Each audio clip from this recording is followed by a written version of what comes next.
Don't let Donnie play the downer. We carry over some enthusiasm in these summer months for a lot of soccer right now on the pitch. A couple of national championships, international championships, if you will. Copa America now underway, and of course the Euros, as they have been playing out the last few weeks over in Germany. So to get us up to speed and maybe build Donnie's excitement for what we are seeing on the pitch, we welcome on Anthony Dabbundo, now working with The Ringer and Spotify, articles, podcasts, doing it all for The Ringer and Spotify as well. Anthony Dabbundo, we say congratulations on the new job. The last time that you were here, you were not at this new place, so congrats on the new gig, and we appreciate your time on this Monday morning to start off this new week.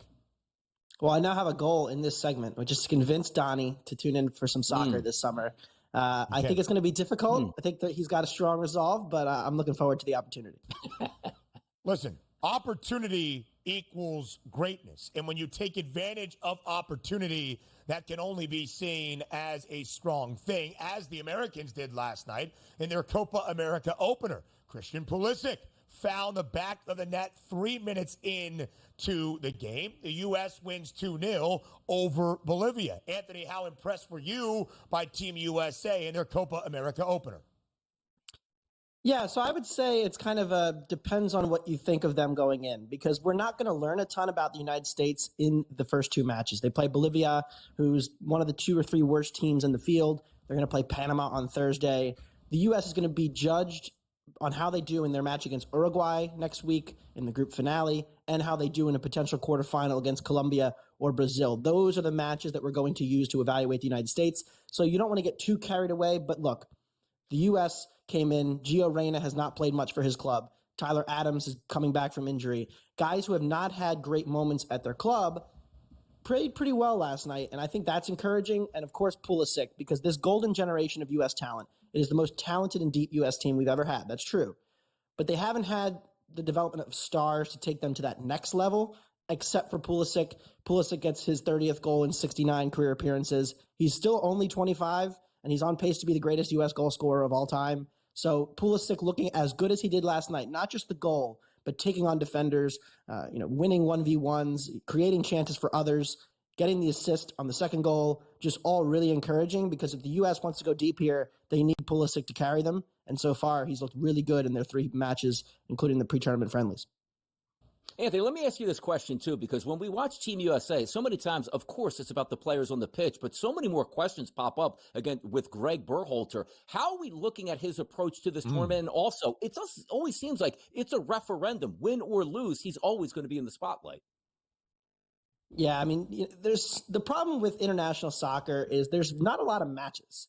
They play, so few high-profile matches against big teams that everything becomes kind of a pressurized chamber of insanity. Every time they have a win, it's they didn't win by enough. Or if they lose, it's they stink. And, Berhalter, I don't think there's clear evidence that he is adding a ton, but I also think his detractors are a little bit over-exaggerating what he means. The goal of the U.S. Soccer Federation is to continue to improve the depth of the team and to make us competitive. And if you look at it on the bench yesterday for the U.S., they bring in Johnny Cardoso, who now starts at the top league in Spain. They bring on, Luca de la Torre, who starts at the top league in Spain. The talent development behind the scenes, whether you give Berhalter credit for that or not, I think he deserves some of it, because they are getting, at the lower levels of the federation, their stated goal, which was we want to have our best players playing at the top 5 leagues in Europe. All 11 starters last night fit that criteria.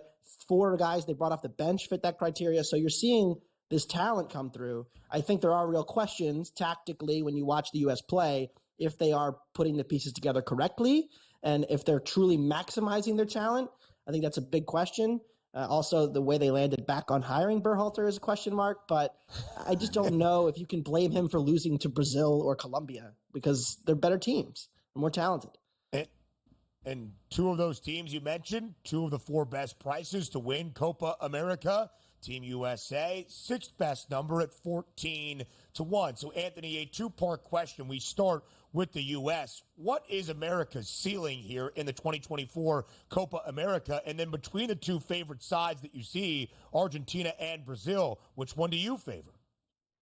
So I'll start with the second question. I definitely favor Argentina just because of the path.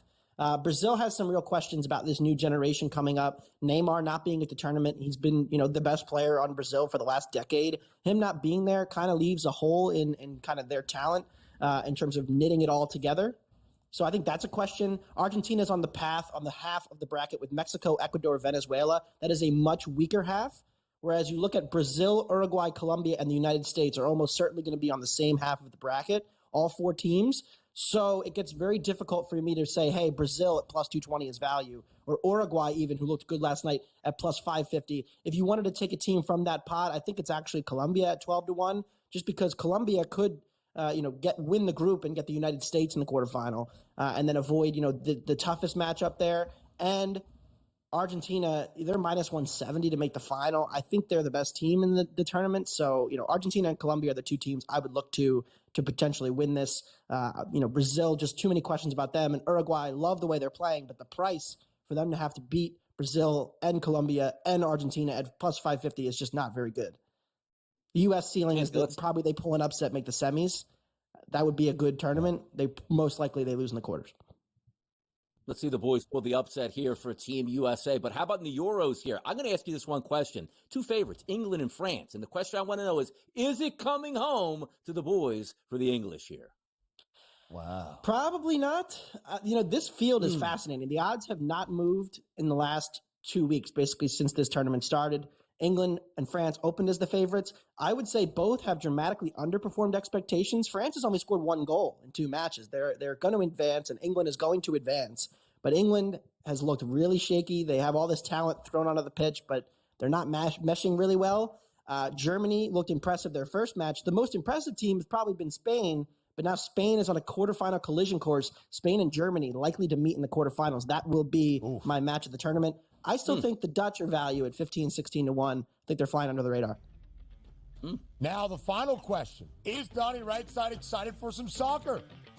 Love By the way, I'm Anthony, in. I'm we all appreciate the all time. More on the early line up next.